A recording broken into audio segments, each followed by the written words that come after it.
Siempre nos preguntamos qué pasa cuando el adulto mayor es ingresado a un área de urgencias o un área específica y a los pocos minutos decimos falleció. O sea, ¿por qué consideras que el adulto mayor requiere un enfoque distinto a cualquier otro paciente?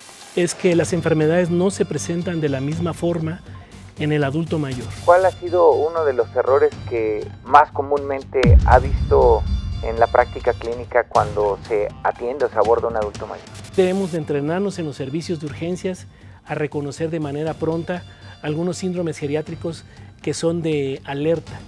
Vamos a destacar nuevamente lo que es el deterioro de la función cognitiva y considerándose como uno de los grandes síndromes, el delirio. Ya cuando hablamos de 8 fármacos o más, mayor riesgo de hospitalización y esto aumenta la mortalidad. De verdad es que es para mí todo un honor y me provoca mucha emoción poder el día de hoy estar aquí pues entrevistando a una de las personas que más admiro en el actuar médico, no solo por su sapiencia, sino como persona. Quiero, sin mayor preámbulo, presentarles al doctor Jesús del Carmen Madrigal Anaya. Él es urgenciólogo, el cual pues realiza su especialidad en una de las sedes de mayor trascendencia aquí en México, en la Secretaría de Salud del Distrito Federal, como tal el Hospital General de Balbuena, en su sede. Actualmente funge como adscrito en el Hospital General de Joco, cuenta con una subespecialidad en toxicología clínica, adscrito en el Hospital Juárez de México, es vicepresidente del Colegio Mexicano de Medicina de Emergencias y además es profesor adjunto de alta especialidad en toxicología clínica. Es director de la revista Toxicología Clínica. De hecho, por ahí, si gustan, lo pueden encontrar en una biblioteca de Medigraphic. Por acá andamos con un tema de vital importancia. Siempre nos preguntamos qué pasa cuando el adulto mayor es ingresado a un área de urgencias o un área específica y a los pocos minutos decimos falleció.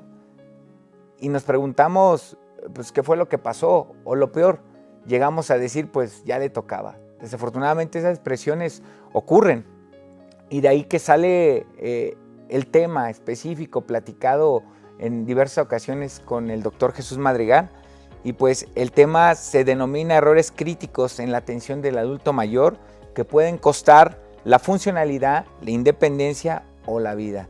Y pues doctor Jesús Madrigal Anaya, pues le cedo el micrófono para que salude a la audiencia. Adelante, doctor. Para comenzar, quiero agradecerte, hermano, por la invitación. Creo que tú sabes que es uno de los temas que más me apasionan, hablar de medicina de emergencia y así también hablar un poco acerca de lo que son las interacciones entre lo que es la edad y algunos otros factores comórbidos, incluyendo fármacos, ¿no? Síndromes geriátricos, que al final de cuentas todo eso interacciona para el pronóstico de un paciente en los servicios de urgencias. Gracias por haber invitado y pues bueno. Pues vamos directamente a la pregunta, ¿por qué consideras que el adulto mayor requiere un enfoque distinto a cualquier otro paciente? ¿Cuál es la explicación que podríamos tener a ello?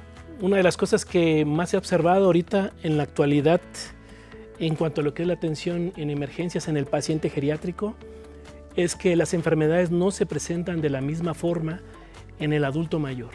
El envejecimiento biológico altera la presentación de las enfermedades y entonces es normal ver que manifestaciones típicas como un cuadro apendicular, vamos a poner el ejemplo de algo quirúrgico, pueda llegar a tener una evolución diferente a lo que esperaríamos en un adulto joven. Incluso cuando nos vamos a la literatura, en cuanto a lo que es fisiología, cuando leemos la fisiología en un joven, 70 kilos, sin ninguna comorbilidad. Cuando nosotros queremos interpretar eso en el adulto mayor, ya no cuadran muchas cosas.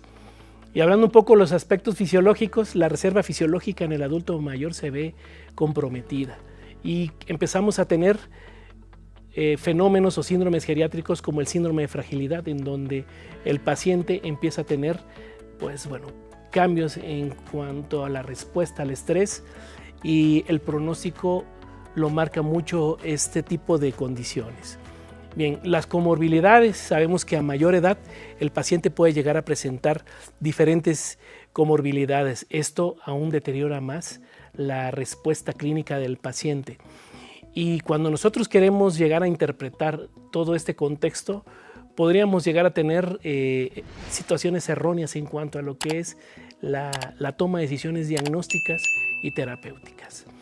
Por ahí se integra también algunos otros síndromes que pudieran llegar a estar involucrados, que yo siempre lo he considerado como síndromes de alerta, ¿no? Lo que es el delirium, que es una de las entidades que con mayor frecuencia vamos a estar evaluando al paciente.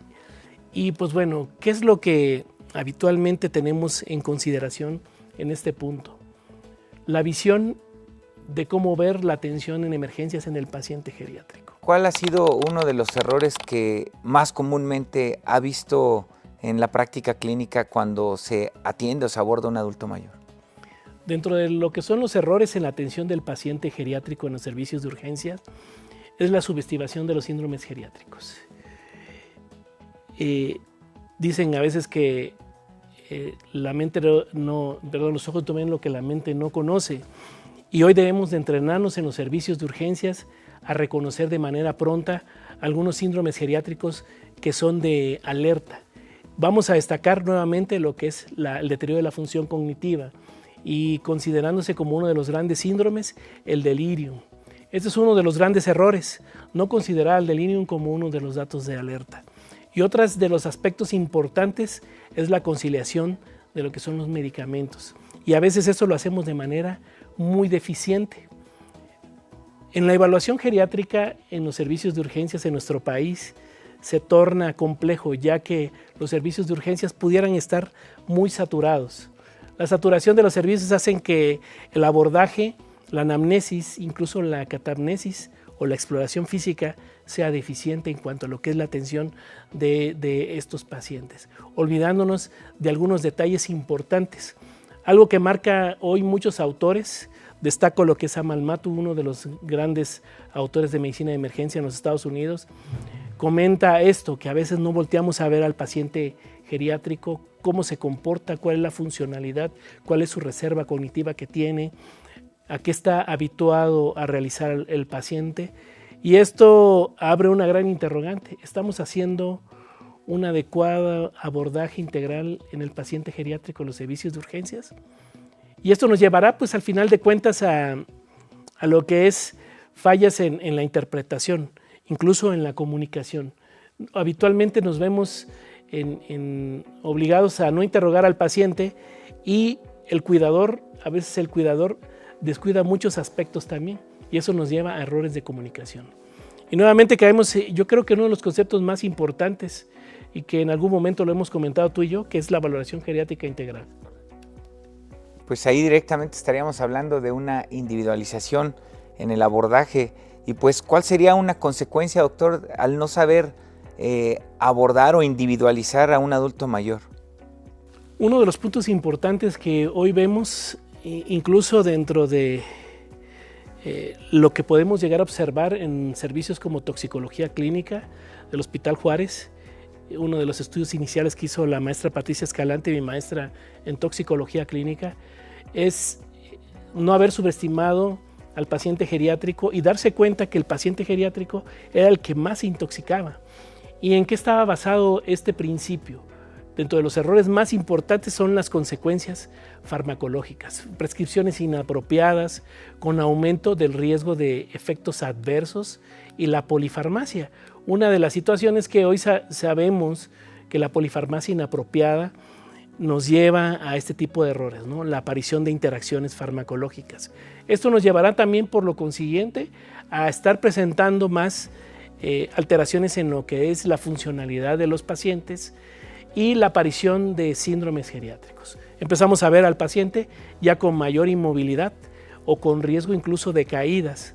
Esto nos lleva también a situaciones como a deterioros funcionales como malnutrición, ¿no? Descompensación de las comorbilidades, ¿no? Esto al final de cuentas impactará también en lo que es la función cognitiva y de repente pensamos lo que está observando el familiar es a lo mejor está deprimido, ¿no? Es lo primero que nos dicen. No, lo veo más desanimado, lo veo con depresión, está más aislado. Y bueno, esto impactará al final de cuentas en el pronóstico de los pacientes.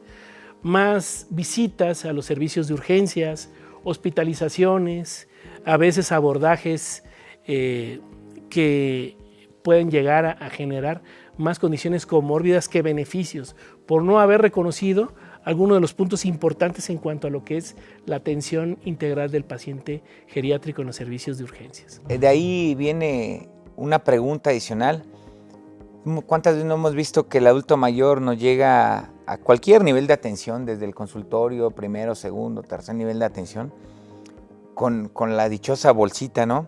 Que dicen, no sé qué estoy tomando, pero tomo esta chiquita para la presión, esta para el azúcar, porque no puedo dormir, esto para todo, ¿no? Y nos damos cuenta que realmente es un cúmulo de medicamentos que, lejos de hacer un abordaje integral, como comenta usted, pues nos volvemos farmacólogos de todos los signos y síntomas que trae, ¿no? Y ahí viene esta pregunta: ¿cuándo la polifarmacia o cuándo realmente esos medicamentos dejan de ser tratamiento y se constituye un riesgo en dar de más? No lo sé. Ahí en ese aspecto, ¿qué opina usted en relación a ello? Una de las cosas importantes a considerar siempre en cuanto a lo que es la polifarmacia es nunca rebasar el beneficio. Cuando empezamos a tener mayor daño que beneficio, es ahí cuando ya rebasamos el límite, ¿no? Pensar siempre en efectos secundarios o en efectos adversos, y la interacción farmacológica siempre es muy importante. Y bueno, este fenómeno se conoce como polifarmacia inapropiada o una polifarmacia más bien problemática.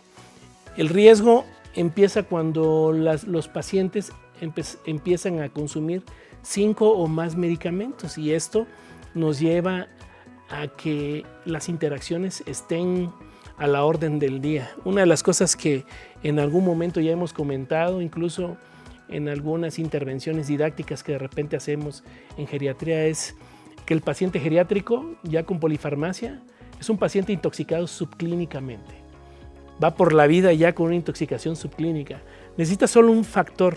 Puede ser incluso factores como mal estado de hidratación, mal consumo de ingesta de alimentos, o que solo agreguen un medicamento para que se genere un desequilibrio entre lo que es la homeostasis farmacológica y pudiéramos llegar a tener aquí consecuencias clínicas.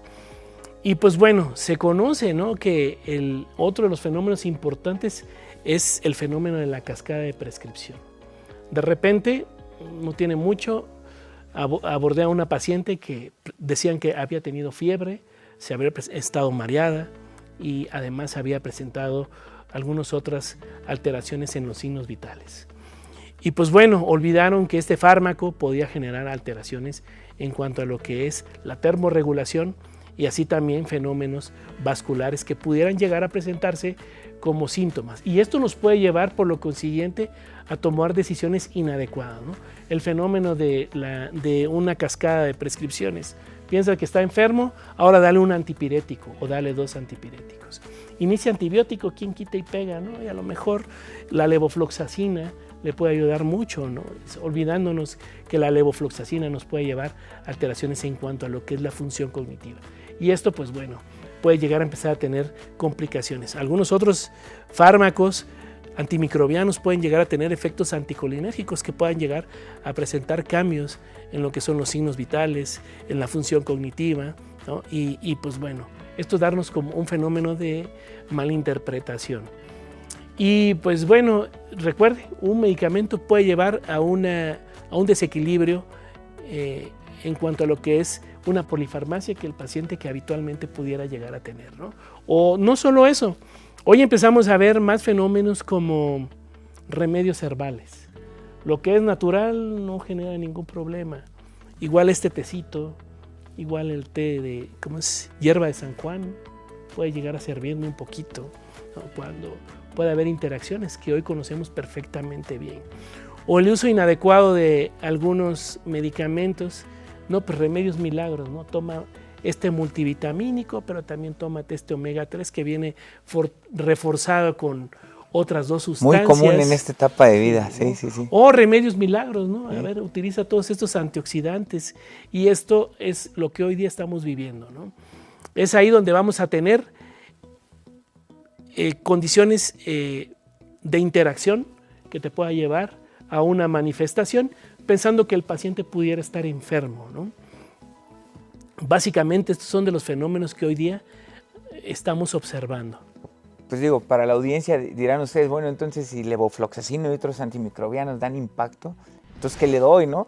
Así burdamente decimos, entonces ¿ahora qué le doy? De verdad que es de gran análisis sentarse unos segundos a analizar realmente qué fármaco puede tener sinergia o agonismo con uno con otro. Doctor, ¿existe algo, algunas guías, algún estándar o algo que yo me pueda guiar por fármacos y decir, ah, mira, esto rige este tipo de medicamentos para adultos mayores y puede tener estas consecuencias o algo, doctor, donde podamos guiarnos al momento de estar haciendo pues la prescripción que nos oriente? Existen unas guías que están consideradas en los criterios de VIRS. De hecho, existe una guía en donde habla de Stop Start. Tome nota, tome nota. Que estos criterios, la verdad es que nos ayudan a evaluar lo que es la medicación inapropiada. Okay. Y esto es una de las cosas que tenemos que hacer hoy día a día. Hay unos medicamentos que no pueden estar indicados de manera ordinaria. Empíricamente yo siento que puede llegar a utilizarse este medicamento. No, hay que pensar muy claramente en cuanto a lo que son los efectos. Y pues bueno, de repente no está aquella persona que te dice, es que no puede dormir, dale unas gotitas de clonazepam. O está muy ansioso, iníciale carbamazepina, porque también puede controlar la ansiedad. Y entonces empezamos a ver el fenómeno de administración de medicamentos inapropiados en un paciente que ya per se ya tiene un polifarmacia. Nos olvidamos nuevamente de las interacciones. Y el uso inapropiado de medicamentos lo podemos analizar con estas guías, que son muy importantes a considerarse. Están los criterios de Stop Start, pueden ser una base muy importante. Hacer como una especie de checklist, este medicamento sí, este medicamento no. Solo cuando rebase el beneficio al riesgo es donde debemos de considerar el uso de estos medicamentos. Doctor, nos comentaba hace un momento que pues, pueden llegar a sufrir caídas o muchas veces alteraciones del sensorio.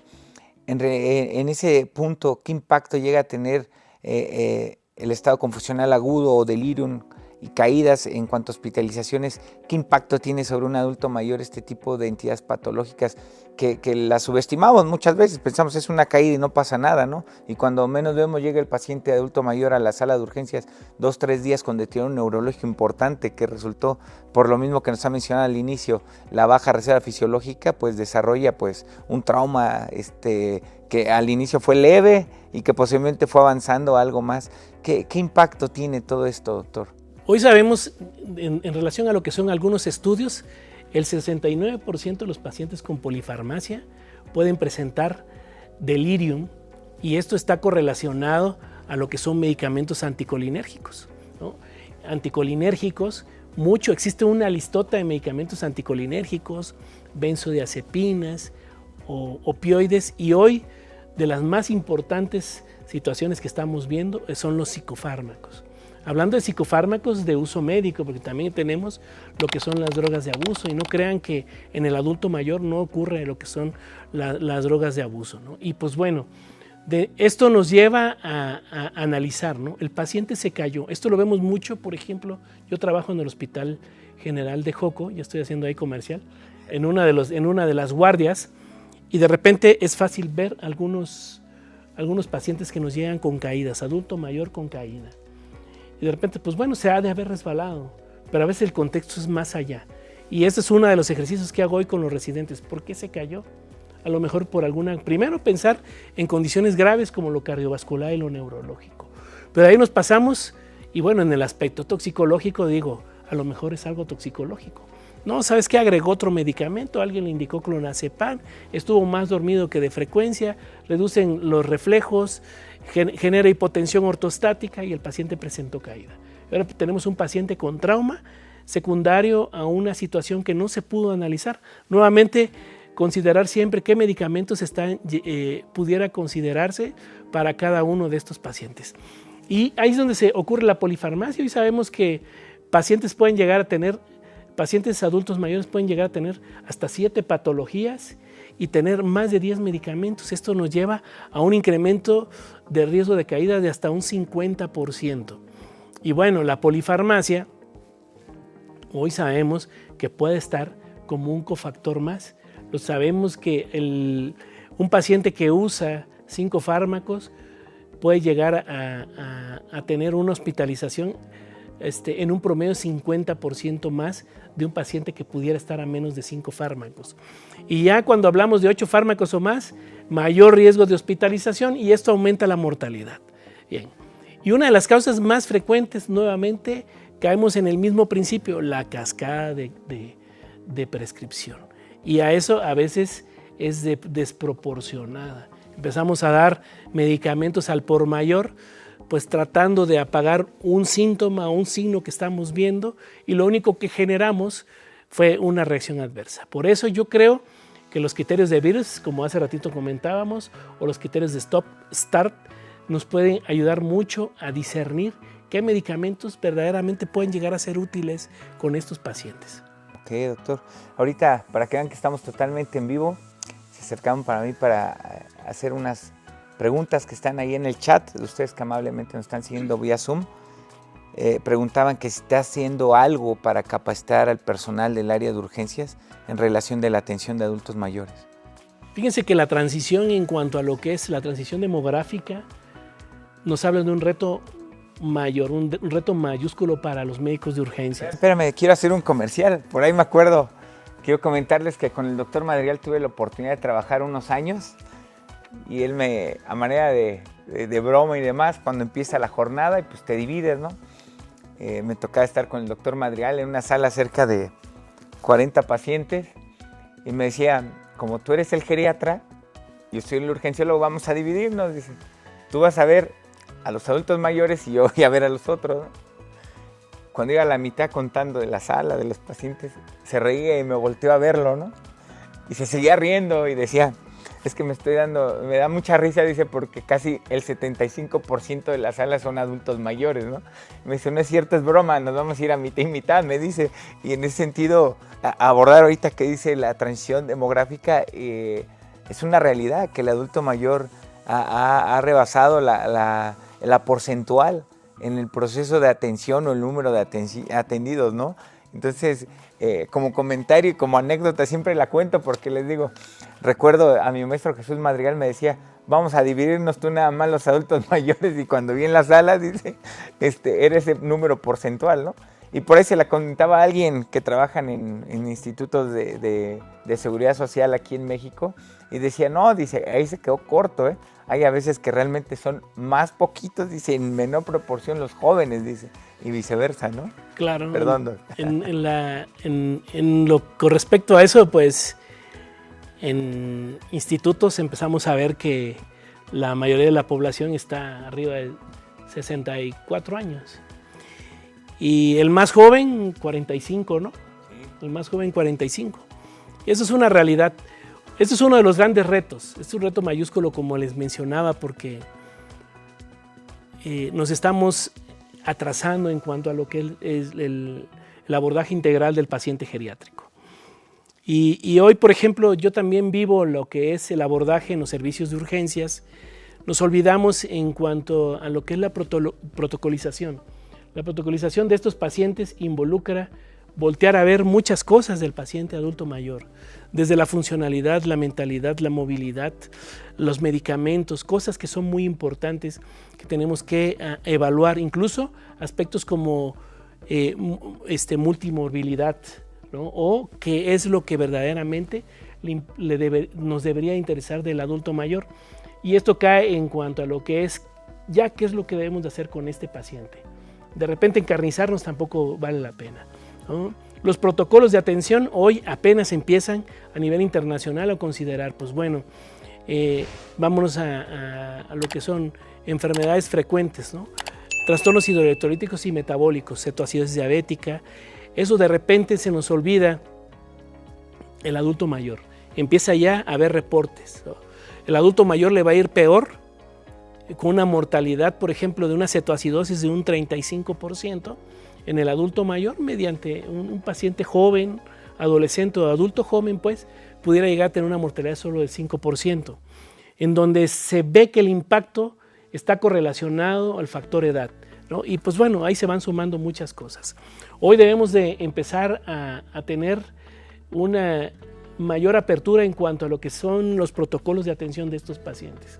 Empieza a introducirse a nivel internacional todos estos protocolos y que debemos de empezar a capacitar a lo que son nuestros nuevos médicos internos, desde el pregrado, incluso residentes, empezar a darle una diferente cara a la atención de estos pacientes, desde el abordaje diagnóstico y a la toma de decisiones. Y a veces es bien difícil, no es lo mismo manejar líquidos en un paciente adulto joven que en un adulto mayor, en donde vamos a tener ahí límites en cuanto a lo que es la reserva fisiológica, las condiciones comórbidas, los medicamentos, las dosis.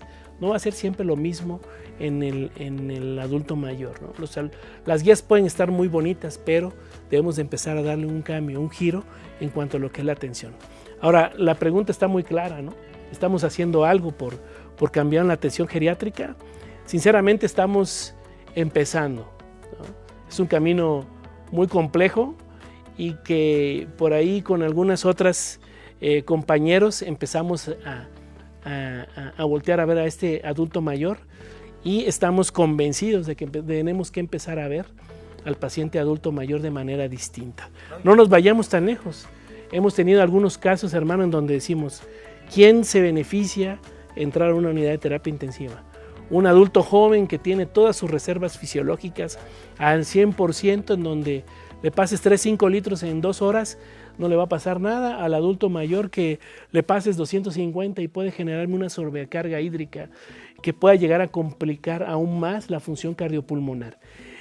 ¿Quién se vería verdaderamente beneficiado, ¿no? Hoy debemos de empezar a cambiar esos criterios, ¿no? Y el juicio, por ejemplo, yéndonos un poquito al paciente crítico, es decir, el que verdaderamente se beneficia es el que requiere minuto a minuto un monitoreo, y cada minuto es un cambio fisiológico que nos debe de ayudar a entender y observar y tomar decisiones basadas en ese cambio que se hizo en un minuto. Más o menos, ¿no? Que sería el comentario. Sí, pues realmente es voltear a la geriatrización de los servicios de salud y, ¿por qué no?, llevar a cabo algo en posgrado en la atención de adultos mayores. Y literal, muchas veces dicen urgencias geriátricas, literalmente, ¿no? Como tal, voltear a ver por ahí ese lado, ¿no? Y por el otro punto, bien importante, fíjense bien, se está haciendo algo, y era lo que muchas veces me decía el doctor Madrigal. No tenemos que dejarlo esto hasta aquí, tenemos que difundirlo.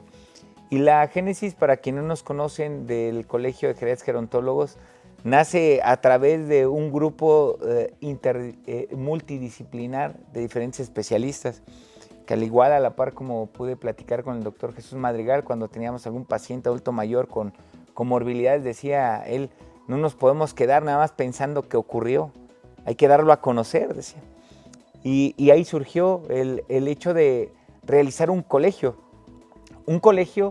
que permita difundir a todo México. Fíjense bien, teníamos alumnos de Perú y Guatemala, pero decíamos difundir a todo México qué es lo que está pasando, los errores que ocurren, y pues nos apasiona la medicina y pues la atención de adultos mayores aún más en ese sentido, porque decíamos, son muy vulnerables, no nada más por la infraestructura que tiene un hospital, sino por también infraestructura en el recurso humano que está falto o fallo de poderle dar esa atención, ese plus, ese estado de arte, me dijo en aquella ocasión el doctor Madrigal, dice, es que debe de ser un estado de arte el abordar a un adulto mayor, y pues el colegio está haciendo algo, no solamente aquí en México, sino que lo queremos dar a conocer a toda Latinoamérica y a todo el mundo, si así lo permiten, de saber que hay un grupo de expertos, un grupo de especialistas, profesionales de la salud, que queremos dar ese granito de arena, ese plus,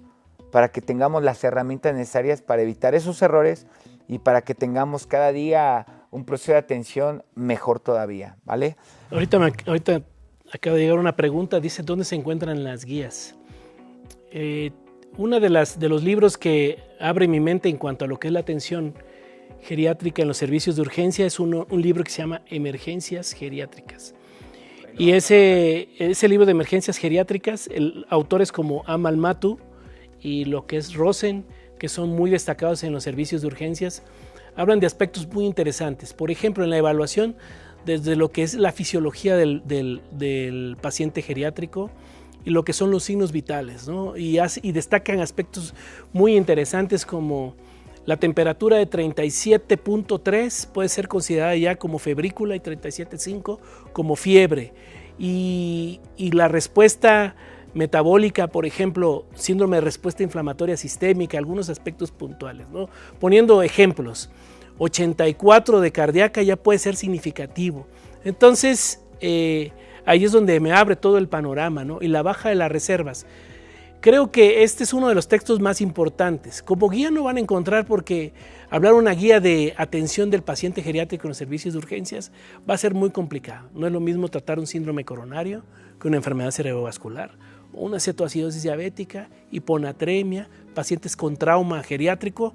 No puede estar integrado como en una sola guía. Pero ese libro me ayudó a entender mucho en lo que es el entender el envejecimiento como un proceso biológico, entender la reserva fisiológica también, cómo afecta la respuesta ante el estrés, y también comprender el abordaje diagnóstico y no dejarnos llevar como que los signos vitales son todo, ¿no? Incluso los pacientes pueden llegar a tener signos vitales dentro de parámetros limítrofes estándares, pero tener una consecuencia clínica en un paciente geriátrico hipertenso con normotensión, por ejemplo 160, pudiera ya estar en un contexto de hipoperfusión. No necesariamente llegar a un contexto de hipotensión para tomar decisiones o reconocer a un paciente crítico o críticamente enfermo. Entonces les dejo ese, pero pues bueno, definitivamente entender el abordaje no lo vamos a encontrar en una sola guía. Involucra múltiples intervenciones de diversa índole.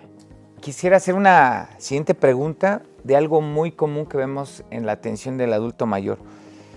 El adulto mayor generalmente genera deterioro cognitivo, per se la baja reserva fisiológica, y pues la neuronal no es la excepción.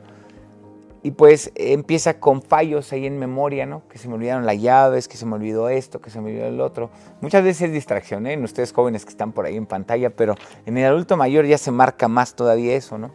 Y lo hago a manera de comentario y chiste y anécdota, porque muchas de las ocasiones la alteración del deterioro cognitivo, cuando llega un adulto mayor a cualquier nivel de atención, la alteración confusional aguda siempre se la queremos atribuir a la demencia y decirle, pues es parte de la enfermedad, es parte de su edad, ¿no? Que no reconoce a la gente, que de repente pues está gritando, o que de repente pues, está muy somnoliento, y lo encasillamos de repente, ¿no? Como ese paciente adulto mayor con demencia, ¿no?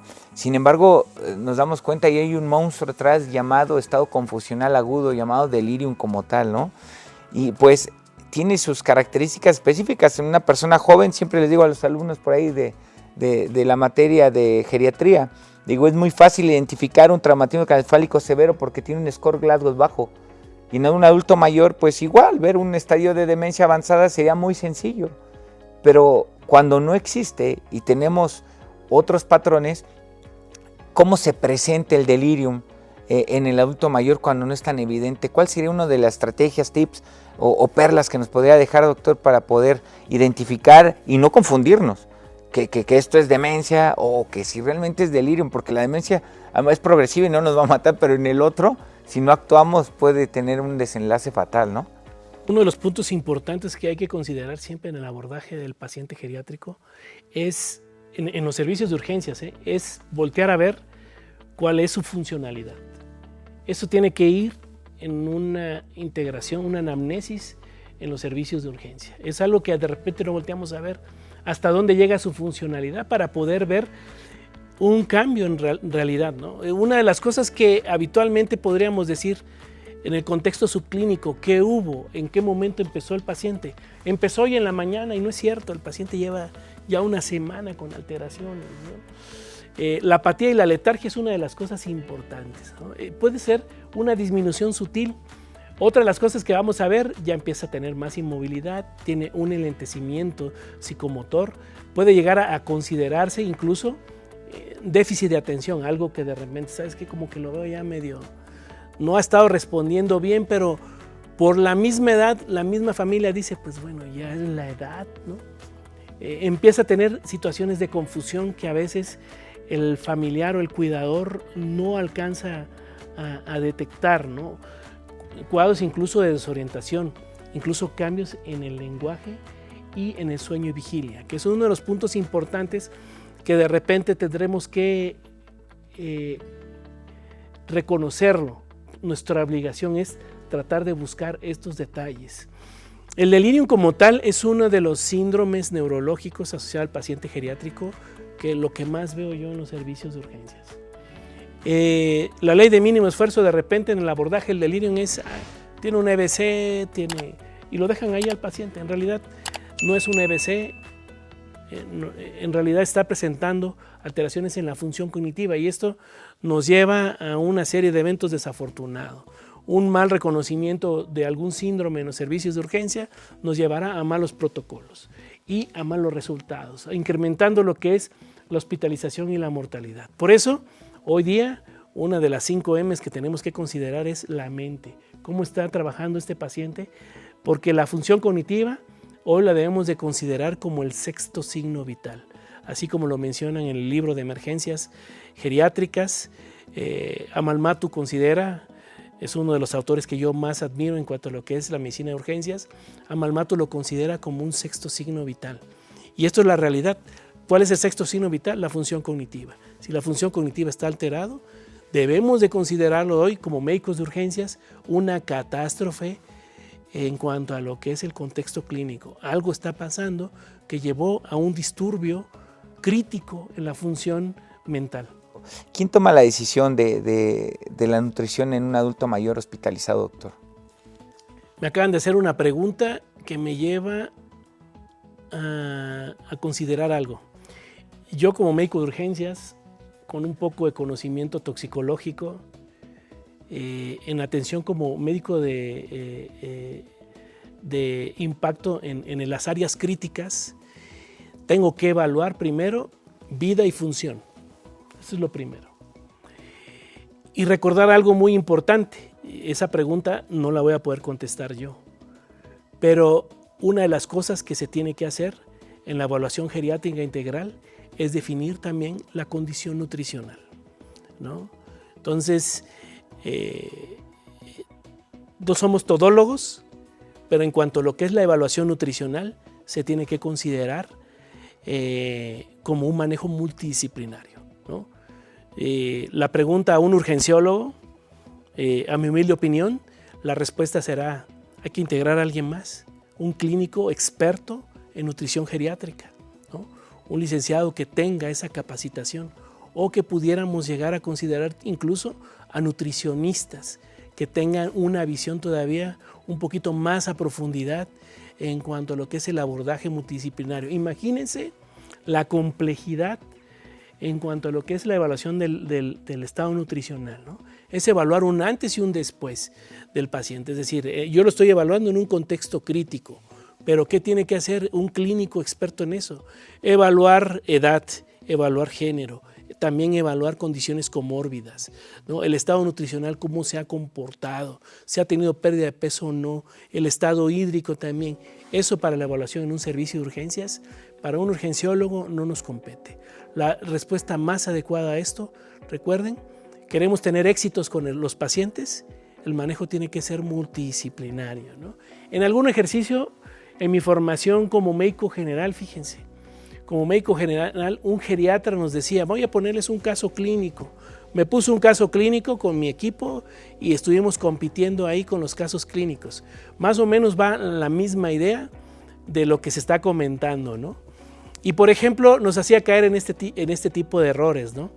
Entonces queríamos hacer nosotros cálculos nutricionales, por ejemplo, cuando no nos compete, ¿no? O por ejemplo, queríamos hacer una evaluación cardiovascular, cuando quizás no sea nuestro paso a seguir, ¿no? Y el ejercicio terminaba en algo muy sencillo, ¿no?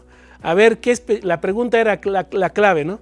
¿Qué especialista lo tiene que ver a este paciente, ¿no? ¿Y saben cuál era la respuesta? El trabajador social, ¿no? Y todos pensamos cardiólogo, nutriólogo, intensivista, internista, ¿no?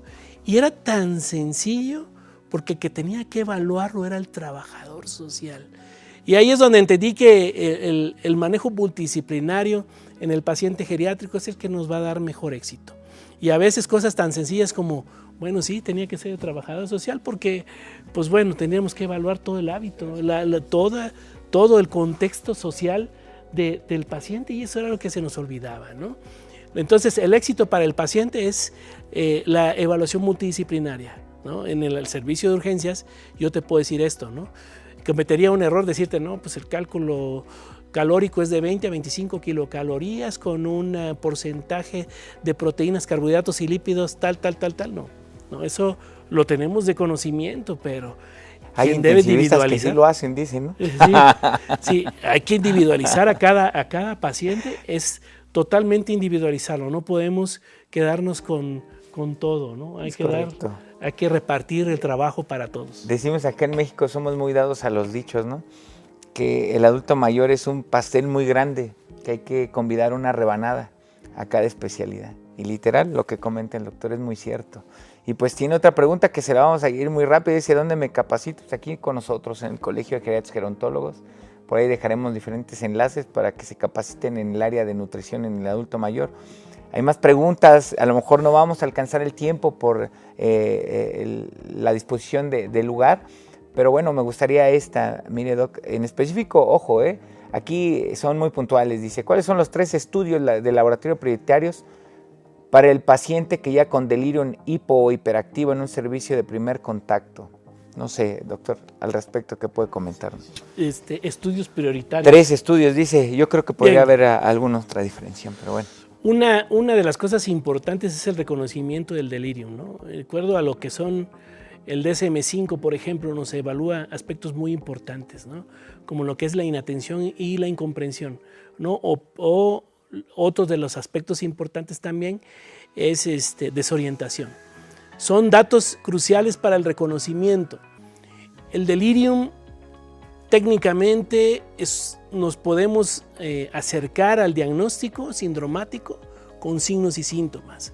En los servicios de urgencias, uno de los grandes retos y una de las cosas que más nos llena de adrenalina es agarrar los signos y síntomas y establecer un diagnóstico importante, ¿no? Desde que el paciente llega y que el familiar me empiece a decir, no parece el mismo, está actuando raro, y pues bueno, no puede realizar las tareas de manera habitual, y esto se ha desarrollado ¿en cuánto tiempo? No, pues lleva 1 o 2 días, ¿no? Y esto en realidad nos acerca al diagnóstico. El delirium, recuerden algo, el delirium es un diagnóstico clínico. Podemos poner otro ejemplo, un síndrome coronario agudo, ¿no? Poniendo un ejemplo, el síndrome coronario agudo son los signos y síntomas que involucran lo que es un imbalance entre el aporte y la deuda de oxígeno. En el delirium, de igual forma, el delirium es un síndrome neurológico caracterizado específicamente con una afectación profunda de la función cognitiva. ¿Qué estudio tenemos que hacer? 3 estudios no pueden ser. 3 estudios no pueden ser.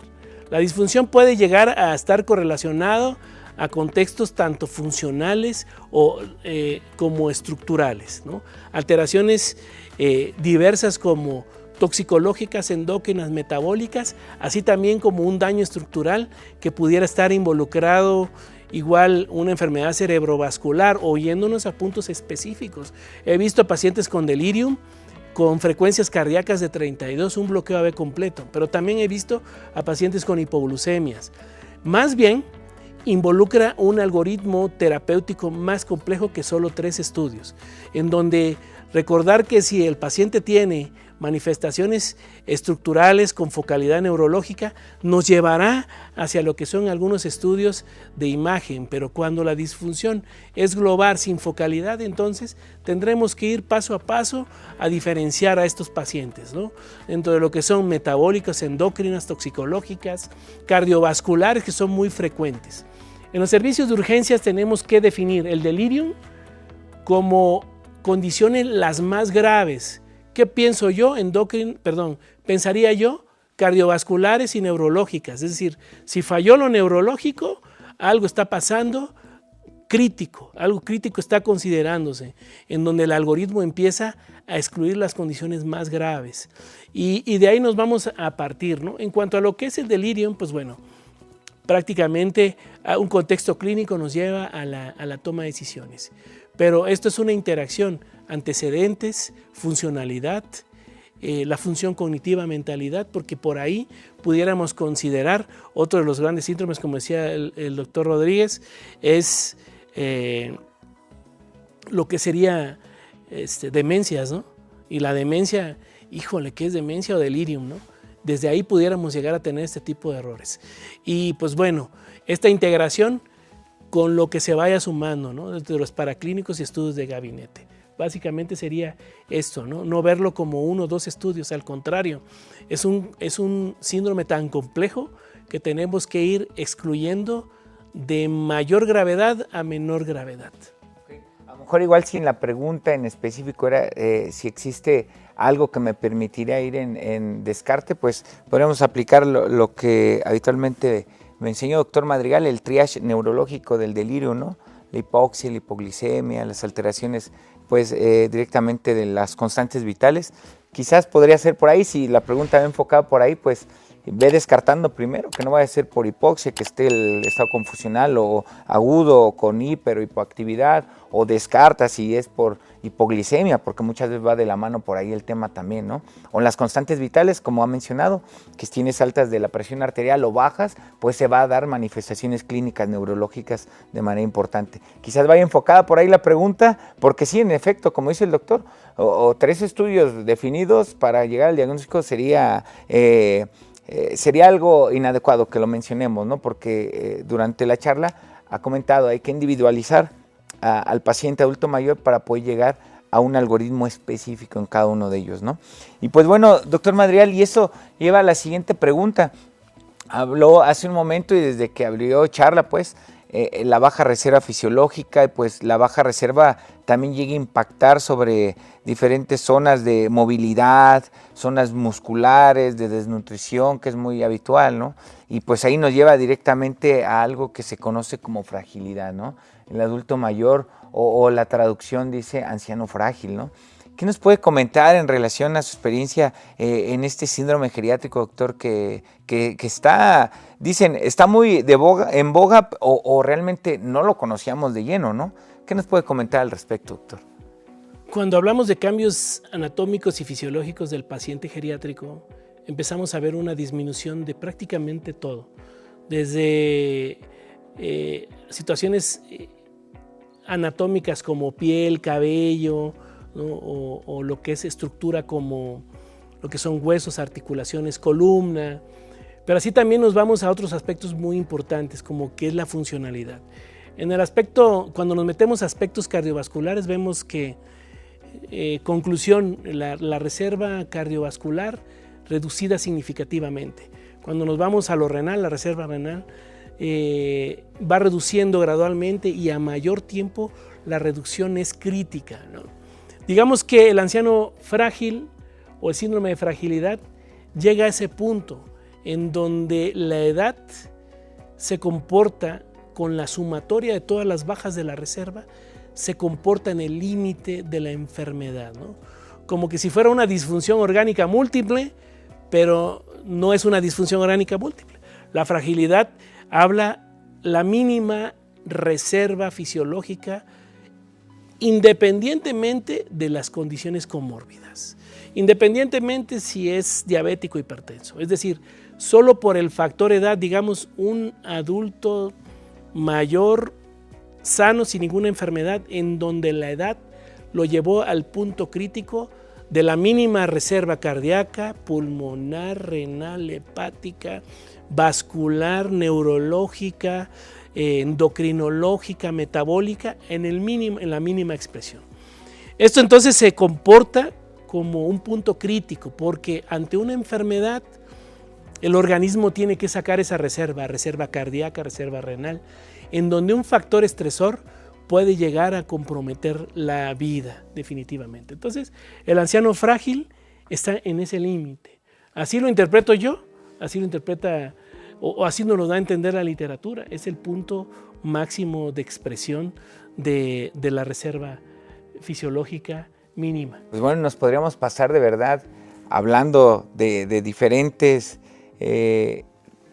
o numerosos órganos de choque en el adulto mayor que de verdad debería de existir, así como existe gastro, una subespecialidad, gastroenterología en el adulto mayor.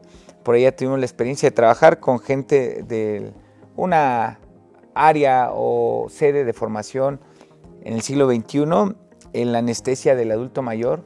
Afortunadamente tuvimos ahí la oportunidad como colegiado de participar y hoy día hay un estudio de posgrado de anestesia geriátrica y pues es todo un orgullo.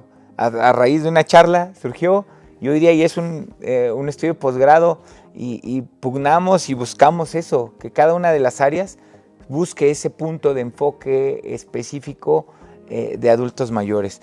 Doctor, me gustaría, para cerrar, ¿cuál sería su recomendación específica en el abordaje inicial del adulto mayor? Llámese en el área de urgencia, llámese en un primer, segundo, tercer nivel de atención. ¿Cuál sería su recomendación específica cuando nos toca atender al adulto mayor? Una de las cosas importantes que deben de recordar es adaptarnos a un enfoque más integral. Creo que eso es una de las cosas que estamos teniendo uno de los grandes detalles importantes en donde la funcionalidad, el estado mental, la función cognitiva, la esfera social, incluso los aspectos nutricionales pudieran llegar a estar repercutiendo en cuanto a lo que es el contexto clínico, ¿no? Y el pronóstico del paciente, ¿no? Existen algunos enfoques incluso que nos hablan, pues bueno, mente, movilidad, medicamentos, multienfermedades y Mother, ¿qué es lo mejor, no?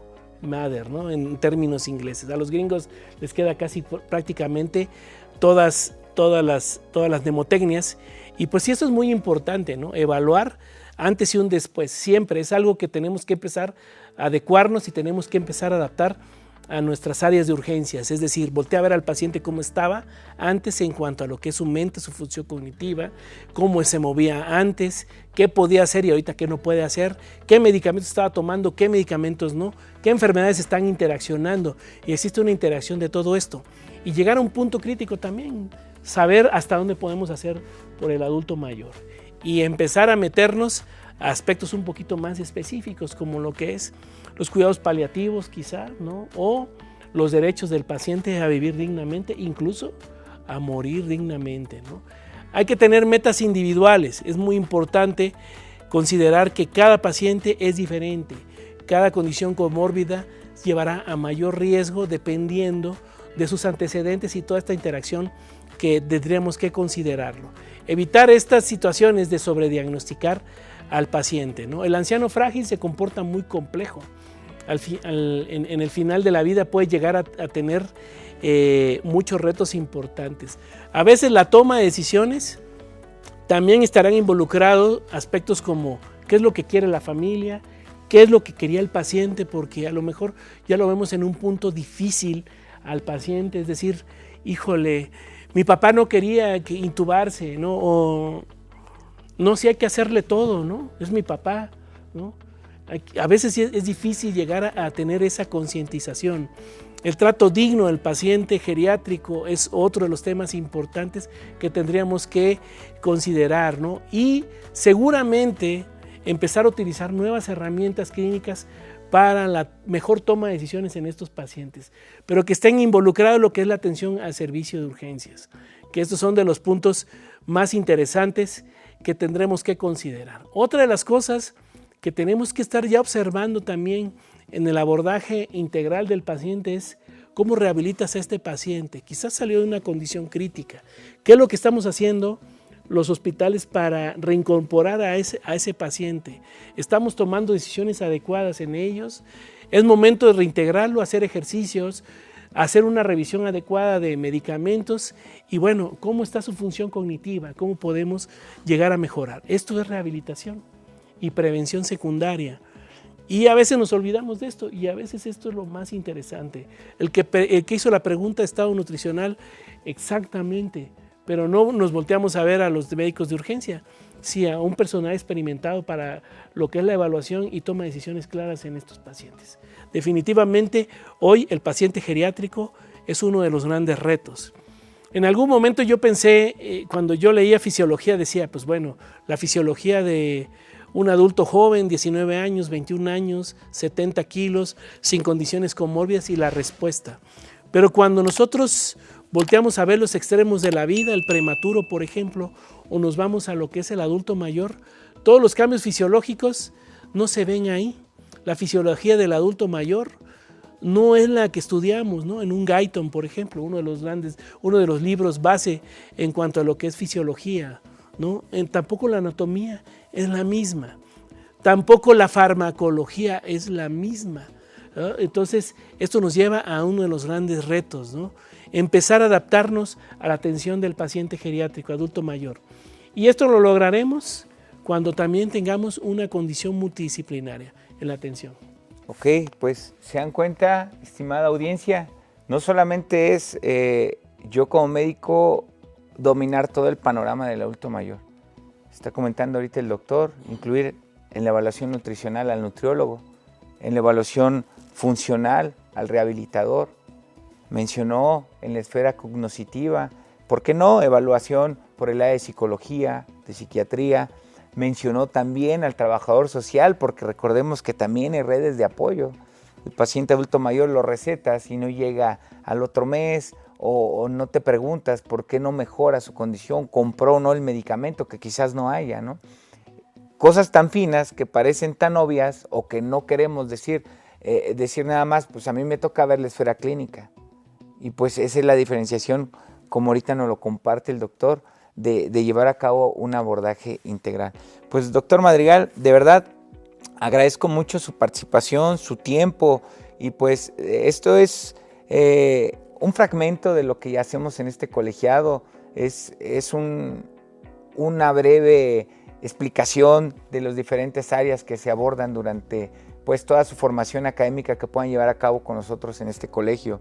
Y pues para quienes requieran su respaldo académico, de su participación en esta conversación clínica, como tal, el colegio emitirá constancia digital oficial con valor curricular de 2 horas, incluye el documento personalizado con código de validación directamente por el Colegio de Geriatras Gerontólogos del Estado de México, acceso a la grabación completa y material complementario. Estará disponible únicamente el día de hoy porque estamos segmentando directamente pues, un branding para el área del siguiente diplomado en geriatría.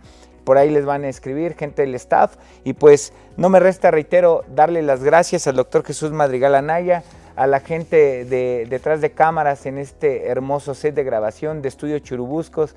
No lo conocíamos, la primera vez que lo conocemos, nos han tratado de maravilla, hemos estado muy a gusto y de verdad muchas gracias por hacer posible este primer podcast en un estudio de grabación de verdad de gran prestigio y gran historia que tienen estos estudios. Y pues doctor Madrigal, espero se haya sentido a gusto con este lugar y pues gracias nuevamente por su participación. Muchas gracias. Al contrario, gracias por la invitación y recuerden algo muy importante, ¿no? Las mejores decisiones surgen cuando el médico se convierte pues integral, ¿no? Y en este caso, yo siempre en el abordaje de un paciente geriátrico, yo siempre me consideraré como una especie de urgenciólogo generalista, en donde tendré que hacer una evaluación geriátrica integral para tener mejores resultados con los pacientes. Y pues gracias por la invitación, creo que hemos platicado años y años en cuanto a lo que es esta transición, ¿no? Esta geriatrización que está ocurriendo en los servicios de urgencias, en los hospitales. Tenemos que estar enfocados en esto hoy día, porque ya es una realidad, ¿no? Ya vamos para allá, ¿no? Ya estamos de un pie a la salida, ¿no? Ya estamos en 40 y tantos, entonces hay que formar buenos médicos para que ellos sean los que nos atiendan ya en unos cuantos años, ¿no? Y algunos ya nos empezamos a ver de 50 años y ya como de 60 y tantos, y esto puede llegar a ser muy complicado. Pues gracias por la invitación y es un honor estar aquí con todos ustedes. Queremos invitar directamente a ustedes a que se sumen a cada una de nuestra audiencia en nuestras diferentes redes sociales que por acá abajo estarán apareciendo. Sergio, dime que lo vas a editar y lo vas a poner aquí abajo en nuestras redes sociales. Síguenos por Facebook como Colegio de Geriatras Gerontólogos del Estado de México. Colegio de Geriatría y Gerontología, por ahí directamente en el canal de Instagram. Y por nuestra página web también tenemos la www.geriatriaygerontología.mx, y pues también tenemos por ahí una sesión, mencionó el doctor Madrigal, a la maestra Patricia Escalante, pionera de la toxicología en México. Tenemos por ahí en el canal de Spotify una conversación muy interesante en relación a toxicología en el adulto mayor. Pues reitero, no me resta más que agradecerles su tiempo, a todos los alumnos que se conectaron del extranjero. Somos el Colegio de Geriatras Gerontólogos del Estado de México. Se despide de ustedes el doctor Luis Anselmo Rodríguez Martínez, presidente del Colegio de Geriatras Gerontólogos del Estado de México. Hasta pronto. Muchas gracias.